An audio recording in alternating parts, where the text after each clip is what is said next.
장서기업의 비결은 큰 실수를 피하는 것. 우리에게 익숙한 해태진로, 쌍용, 대우 브랜드의 공통점은 뭘까? 이들은 모두 한때 번창했지만 지금은 해체되어서 주인이 바뀌었다. 해태는 전제에서 인켈, 너우 정밀 등을 무리하게 인수했다가 고비를 마셨다. 진로는 핵심 일량이 없는 유통 건설업 광고 등에 진출했다가 무너졌고, 쌍용도 경쟁 우위가 없는 자동차 산업에 선을 내는 바람에 몰락을 했다. 대우는 지나친 사업 확장과 과도한 차입이 화근이 되어서 사라졌다. 우리는 이런 사례를 국내에서 수없이 접한다. 역사적으로 볼 때 기업의 수명은 대체로 짧다. 1897년에 다우존스 지수를 최초로 구성한 12개 회사 가운데 현재 30개 회사로 이루어진 이 지수에 여전히 들어가 있는 회사는 단 하나, 제너럴 일렉트릭입니다. 호천이 선정한 1970년도 세계 100대 기업 가운데 2010년에도 그 뒤에 낀 기업은 21개밖에 안 된다. 다른 한편으로 우리 주위에는 장수하는 기업도 적지가 않다. 어떤 회사가 오래 살아남을까? 또 어떤 회사가 몰락하거나 다른 회사에 합병될까? 그들의 운명을 가르는 결정적인 요인은 뭘까? 100년이 넘게 기계 제조업체 보이트의 회장을 오래 역임한 독일의 헤르무트 코르만 교수는 이에 관해서 재미있는 의견을 내놓았다. 기업의 성공하기 위해서 똑똑할 필요는 없다. 단지 어리석지만 않으면 된다. 위에서 말한 한국 기업들의 사례와 뒤에서 논의할 해외 기업들의 사례를 보면은 헤르무트 코르만의 말에 일리가 있는 듯이 보인다. 또한 이들 기업의 사례는 큰 실수를 범하지 않는 것이 기업의 장기적인 생존에 얼마나 중요한지를 일깨워준다. 독일의 자동차 회사 포르쉐의 1997년 회계연도 매출액은 25유로였는데 이것이 2007년 회계연도에는 87억 89억 유로로 늘어났다. 같은 기간 동안에 이 회사의 이익은 8배 증가했고, 이로써 포르쉐는 세계에서 가장 수익률이 높은 자동차 회사가 되었다. 그런데 포르쉐는 자사보다도 덩치가 훨씬 큰 폭스바겐을 인수하려다가 오히려 폭스바겐에 인수되는 실수를 하고 말았다.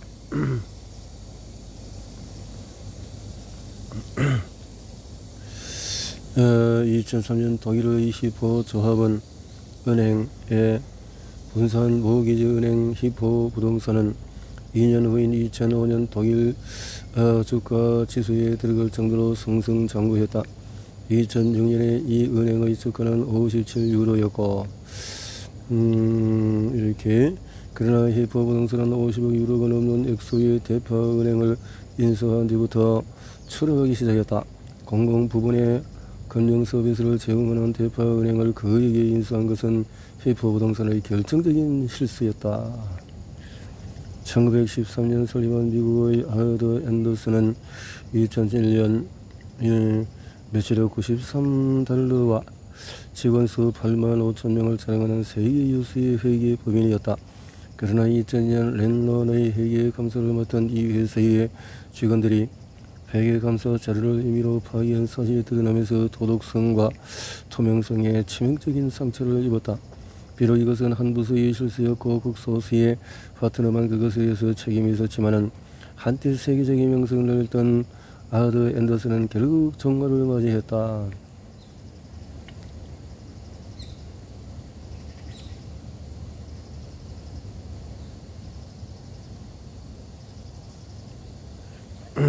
독일의 모범적인 비철금속 제련업체 메탈 게젤 샤프트는 원료 선물 투자 실패로 1993년에 사라졌다. 당시 이 회사의 임원장에서 신멜부시를 회장으로 임명한 것이 결정적인 실수였다고 회고했다.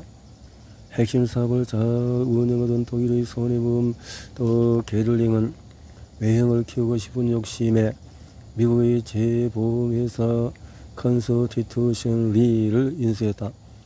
미국 회사를 인수하면서 게를링은 1998년 10월 27일 이렇게 성명을 발표했다.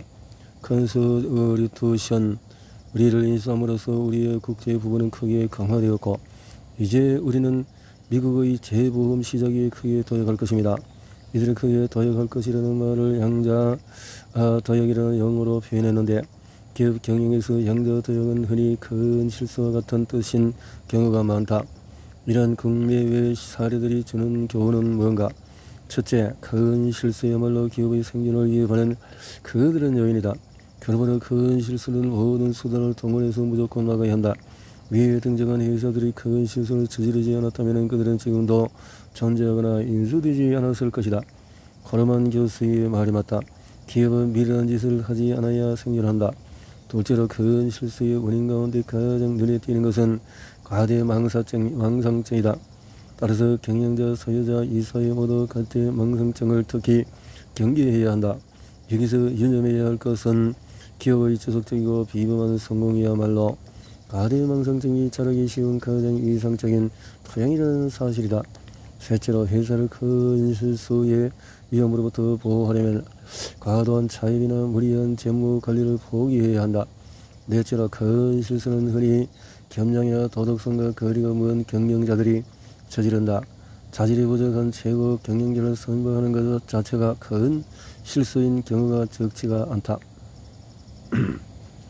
사람의 문제이다라는 거네요. 시장 방어의 요체는 혁신에 있다.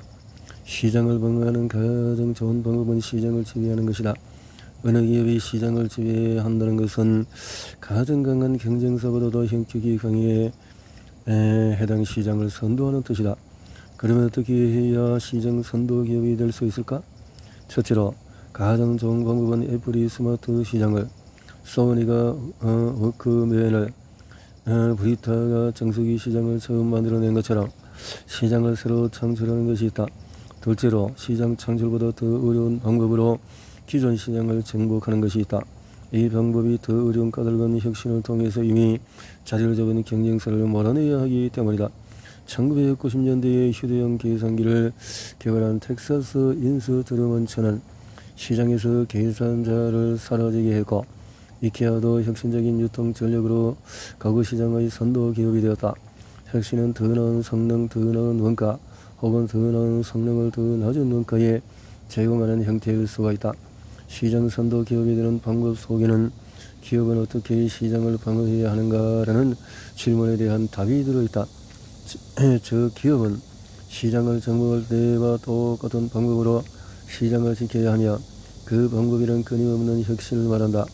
이 점에서 기업이 되는 회사들이 독일의 전류, 중소기업, 특히 히든 챔피언이다. 이들은 평균적으로 따져서 무려 21년간 시장 선도 기업의 위치를 차지해왔다. 이들이 이처럼 오랫동안 시장을 지배한 이유는 끊임없이 시장의 혁신적인 방안을 내놓기 때문이다. 또한 이들은 대체로 획기적인 혁신보다도 조금씩 꾸준히 개선하는 일에 더 힘을 기울인다. 여기서 말하는 혁신은 넓은 의미의 혁신을 가리킨다. 다시 말해서 혁신은 기술에만 국한되지 않으며 유통, 프로세스, 원가, 가격 등 모든 영역에서 이루어질 수가 있다. 이렇게 관련해서 꼭 언급하고 싶은 것은 기업이 원가 우위를 점하지 않는 한 가격 인하라는 시장을 성공적으로 지킬 수 없다는 사실이다. 기업은 지속적으로 더 낮은 원가를 유지할 수 있을 때만 경쟁사를 시장에서 몰아내거나 그들의 시장 지위를 약화시킬 수 있다. 이런 전제의 조건을 충족시키지 못하는 상태에서 기업이 공격적인 가격 전략으로 시장을 방어하려 하면 그 결과는 파멸일 뿐이다. 시장 방어 역사가 보여주는 또 하나의 중요한 교훈은 시장을 성공적으로 지키는 회사는 경쟁사의 공격이 성공할 때까지 기다리지 않고 심상치 않은 공격 기미가 있을 때마다 재빨리 대처한다는 사실이다. 방어회사의 관점에서 이상적인 것은 경쟁사가 시장에 들어오기 전에 혹은 공격을 개시하기 전에 먼저 움직이는 것이다. 선제 공격이라 불리는 이 적극적인 대처 방안은 전략적으로 가장 효과적인 시장 방어 방법이다. 만약 당신의 회사가 현재 시장에서 선두를 걸리고 있다면 다음의 말을 꼭 기억해야 한다. 시장 선도 기업이 부딪히는 가장 큰 위험은 대개 경쟁사가 아니라 자살을 물들이고 있을지도 모르는 교만과 경직성이다. 또 시티그룹의 전 회장 월터 리스토는 이렇게 말했다. 신이 왕권을 주었다는 왕권 신수설은 이미 100년 전에 사라졌지만 시장을 물려받는다는 생각은 아직도 살아있는 듯하다. 이것은 아주 천천히 이어서지는 오래된 꿈이다. 그러나 기업의 역사는 세계와 함께 변하지 않은 탓에 묘지의 비석으로만 남아있는 수많은 기업으로 가득 차 있다.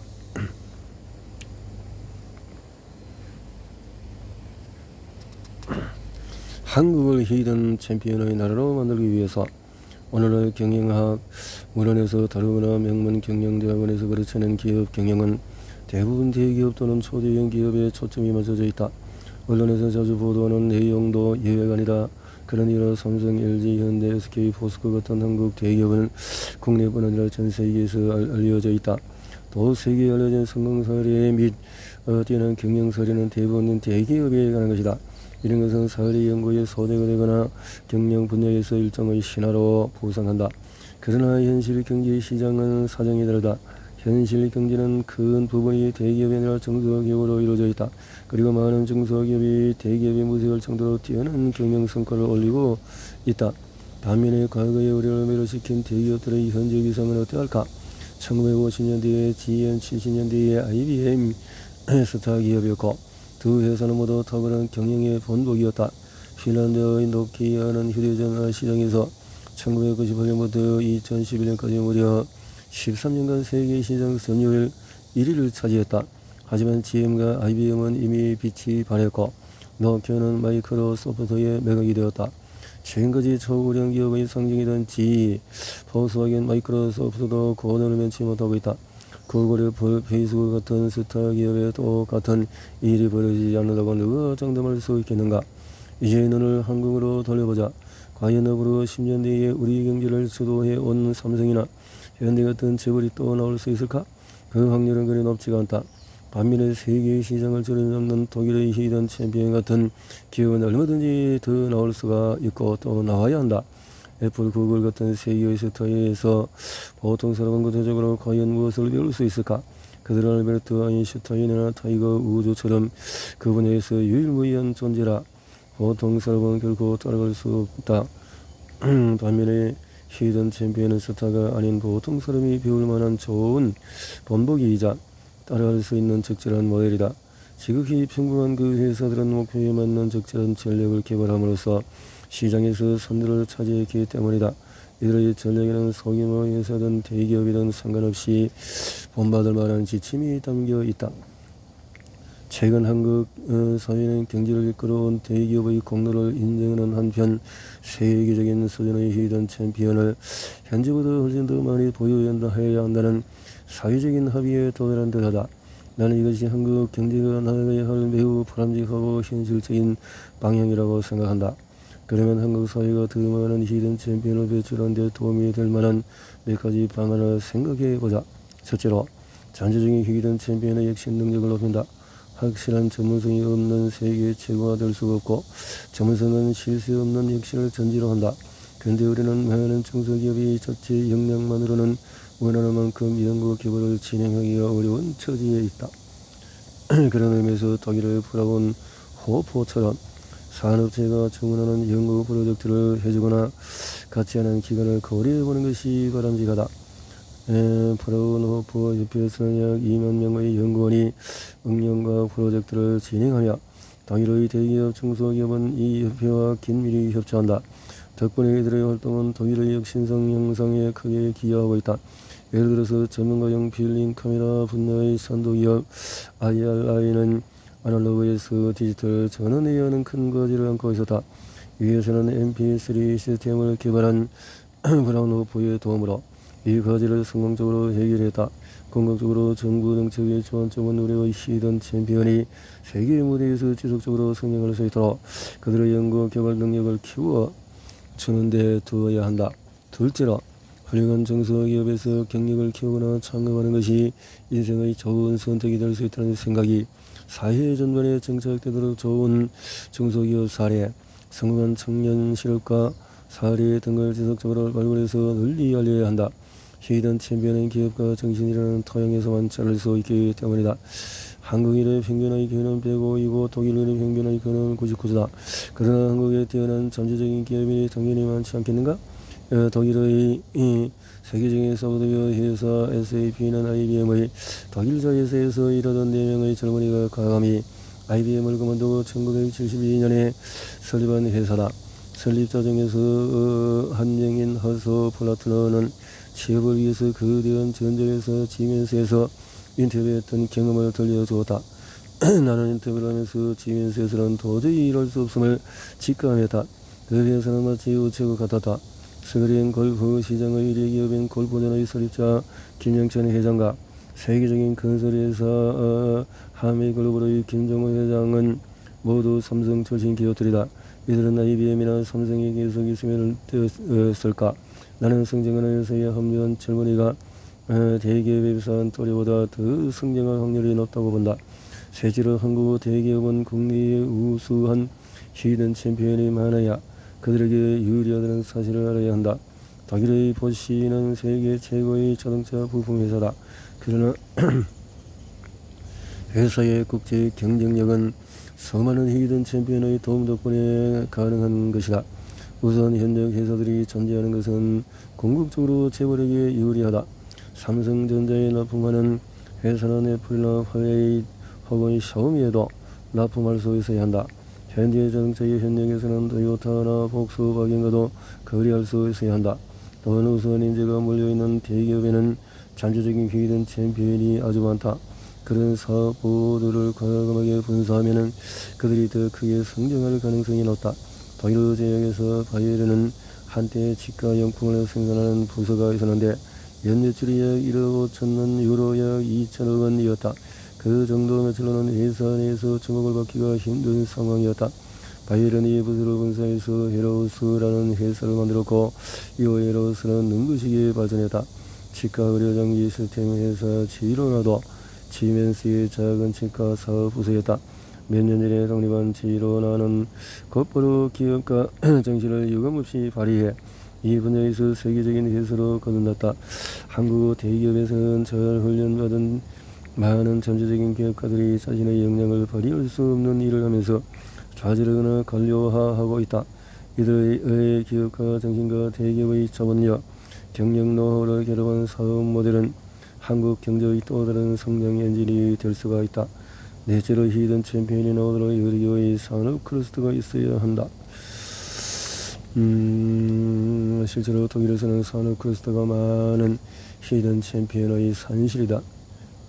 한국에서는 대덕단지가 좋은 본보기가 되고 있다. 특히 이곳에서는 가이스트 졸업생들이 큰 역할을 하는 전문화된 기업이 속속 생기고 있고 박근혜 정부가 전국 18곳에 설립한 창조경제혁신센터는 궁극적으로 산업 클러스터에 역할하는 것이 바람직하다. 그렇다. 다음 그림에서 보다시피 독일은 인재와 히든 챔피언이 전국에 골고루 퍼져 있다.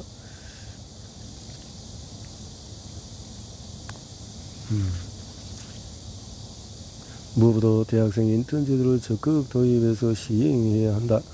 회사가 위치한 지역의 대학이나 전문대학 재학생을 목표로 삼아서 공을 들이는 것도 좋다.